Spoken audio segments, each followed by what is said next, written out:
It's Wednesday, let's chat. And today we're talking about the future of dining. We are slowly opening things up. The restrictions are being lifted slightly. What it has shown in the past months of this year is that human ingenuity born out of innovation and desperation has seen new concepts rise in the restaurants and dining scenes. You've got food delivery, you've got cloud kitchens, you've got people cooking at home. At the same time, you see people out there who are breaking the laws and being fined as a result. So it's a whole mixed bag of things that's taking place. The future of dining belongs to the people that honestly are in it with their heart, with their mind, with their passion. Business are coming back. You know, during the first couple of weeks, it was really, very, every day is crowded. Of course, right now the restriction of social distancing quite hindering our business flow. As long as we are wearing this mask, we're going to have a bit of a problem talking about going into the near future about our dining, unless this is taken off, and then we might resume back to the business during the pre-COVID days. If your restaurant is situated in the heartland, where your customer are the heartlander, HDB, or some condominiums around, businesses are not so really affected.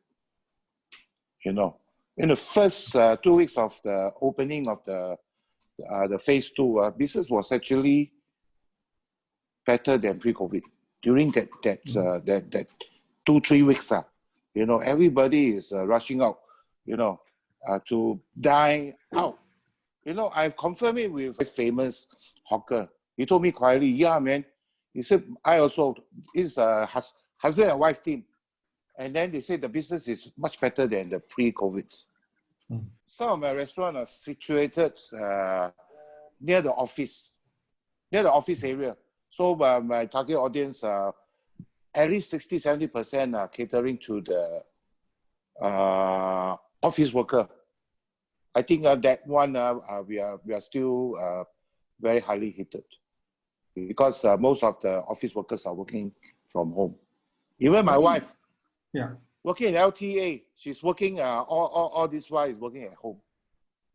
I think working from home is going to be around for a while. So would you seriously look at what you want to keep open and what you may want to shut to rationalize your business? We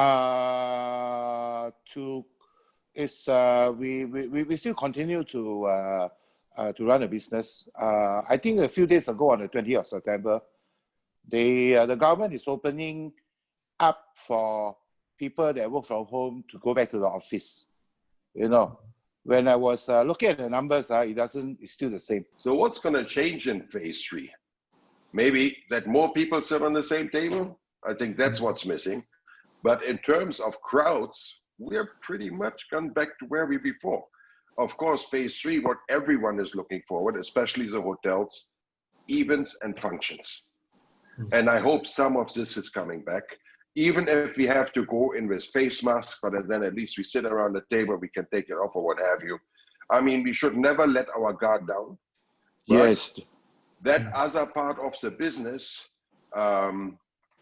like I said, events, function, banquets, weddings, etc. I think that is really what phase 3 at the end of the day will all be about. And if we are smart about it, you know, not so kiasur, not so self-centered, me, myself, and I, then hopefully we can get through this a little bit less damaged. The damage is already done. Yes. Okay, what was the latest news? 5 hotel companies, $21.5 billion losses around the world. Then you have the human tragedy. 1 million people died. And, you know, while we as a country have screwed up right from the beginning with our dorm workers, we acted too late, we saw it too late. I think meanwhile, we have done a pretty good job to recover from that. The other thing that we need is to open the borders between Singapore and Malaysia. Some projects are on hold because we can't get the workers yet in. There's about 100,000 people, as yesterday was mentioned, that may lose their job if they can't start crossing. So if that's what phase 3 is all about, then so be it. People going back to offices to work, that's another thing altogether. We already know some companies won't get you go back until early next year or middle next year. So if your business, restaurant business, does depend on the office crowds, I think you have to observe very carefully whether you want to keep it alive or you want to, at least temporarily shut down or go with your landlord and say, all right, 6 months, this is no point, either either or. Okay, the writer doesn't have to be in the office. As long as we meet once or twice a week and we have this, and immediately what is the thought? Oh, I don't need so much office space. Let's look for something smaller and cut down on overheads. And I rather pay my team a bit more and don't pay so much rents, because rents are ridiculous in Singapore. And what my experience has been, a lot of the landlords, owners, they are not easily giving a reduction or what have you. Because what I've learned is the guy buys a warehouse on office space for $1.5 million. He has to pay a mortgage. Suddenly the pandemic comes in and I go and say, hey, can you please lower our rent by 1,500? So he may be willing to, but he can't, because he still has a mortgage to pay. And especially if he's a serial investor. This whole thing with rentals, I hope we finally see some normality setting in, because I think some of the landlords, I want them to lose their shirts, because they're just over the top, especially the big wigs. What do you guys think of the new concepts that some people are doing, like the cloud kitchens and things like that? Is that something that you might want to get into, Benny? I have a lot of people approaching me wanted to do a cloud kitchen, which I think that, maybe when you tell me during that lockdown periods, because I doesn't know what is tomorrow. Maybe for new startups, I guess. I think for a big organization, will not go into the cloud kitchen thing. Maybe if you're a new startup, because maybe you want to save on the property, you do not have to rent a physical a restaurant, and then probably you will still catch a certain part of our population who needs delivery to their home. For me personally, I would still prefer to go into the restaurant or personally go and tap out. You find new solutions, those restaurateurs that adapted quickly, appropriately, made the right choices on food that can be either delivered and still the quality is there, or that you tap out, take home, that is of a level, you come home and the only thing you're missing, candlelight, dark, great service, but you still have the same food product. I think there we have seen a massive positive change. And I think we're going to see more of that in the future. Now, the guy that invested in 1,000 cloud kitchen, hey, listen, you remember when they did all these bicycles for rent, how many are left?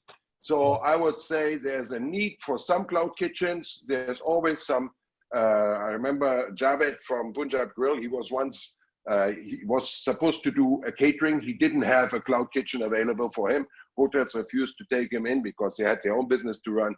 So there will be a need, there will be a market. During my 10 over years running restaurant, I was not much affected by the economic crisis. And then this thing, this COVID-19 is so real, caught me unprepared. So if you ask me what did I learn during this period, and in the future, I will not repeat it. I would say that, number one, we really have to be thrifty in many ways. Especially now, if we do not have reserve to see us through the last couple of months, I think we would have, like many restaurants in Singapore, we will have to close down. So number one, we really have to be very thrifty. Always look at the ROI. That's the most important thing. It's not looking about more to next year how many restaurants I'm going to open. Now I'll be very careful. I would say that recently there is a lot of clamping down on the foreign labors. A lot of my colleagues who are Malaysians, and they couldn't renew their passes. So I think in the coming months it's going to be more difficult. I think this part. If I can interject on this one, sure. I think is one of the biggest screw ups that we are doing right now. We go from one Yes. extreme, having too many, to another one, closing them all off. I'm sorry, I don't agree with the government. You want Singaporeans to do the job, find the Singaporeans that want to do the job. If you can find them to me, I have only hired Singaporeans except where I had no choice. If I have a Singaporean to do the work, great. I don't want somebody say, oh, it's too much work, oh, it's so hard. I want Saturday, Sunday off. Chef Benny, please lah, how can you make me work Saturday night? My girlfriend have birthday lah. You know, hey, hello.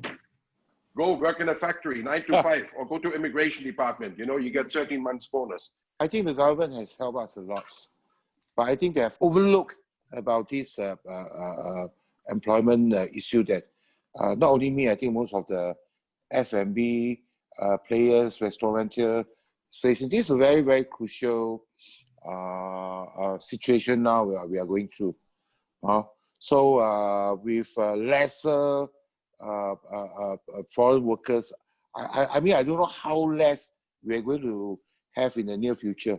I think most of the restaurants, I think they will at least have 1 or 2 Malaysians to help us in this in this you industry. You'll be looking at more Malaysian workers coming in? I hope that the government can think more into this and really study the situation. We are not talking about Danny, the foreigners. problem is the government is reacting to the local community. The local community wants to say, hey, foreigner, but there's many type of foreigners. You know, when somebody asks me, I say, you want less foreigners? Okay, first, no more maids. Second, no more NPP workers. Third, no more construction workers. Get all these out. And no more in the hospitals too. There are a lot of foreign workers in the hospitals. Yeah, that you can go further and further. It goes on what and I'm on. saying is, it is the government reacts based on the election and the results, what have you. Less foreigners. I think we are generalizing, and it should be pointed out which level.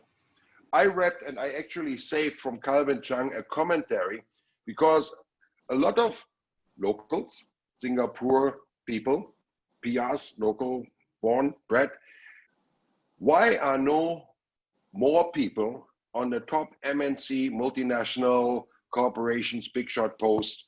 And he had a fantastic analysis. A lot of Singaporeans that want these jobs do not have enough international experience.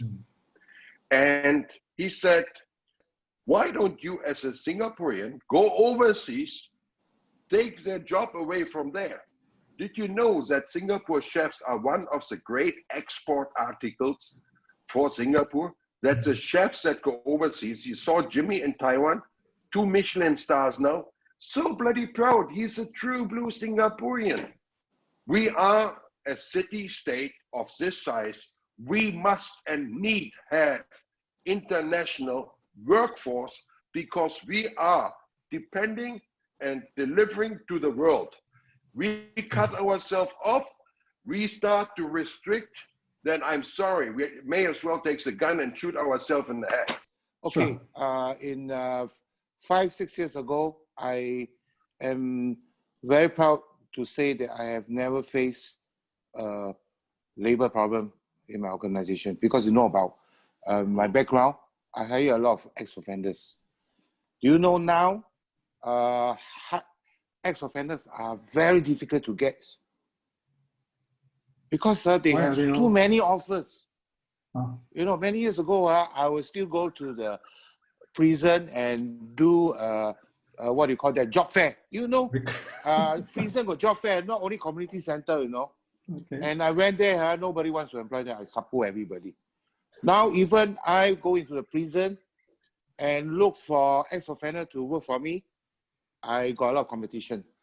So I had the same as management trainees. I used to hire a lot of trainees, and suddenly, wow, no, I want to go to Citibank, I want to go to DBS, I want to go to Amazon, I want to go to the big company. Now I go to the hospitality school, everybody followed. The problem that you and I have, we started a trend, today we are the victim of the same trends that we started. So no choice left. Peter and Benny, thanks so much for your insights, for sharing, for your honesty in all of your communications. And I sincerely hope things start picking up for Singapore, for the scene, for the world. And the food will continue to be at a top level, and Singapore's reputation still stays as a prime place for us to have a good meal and a good time.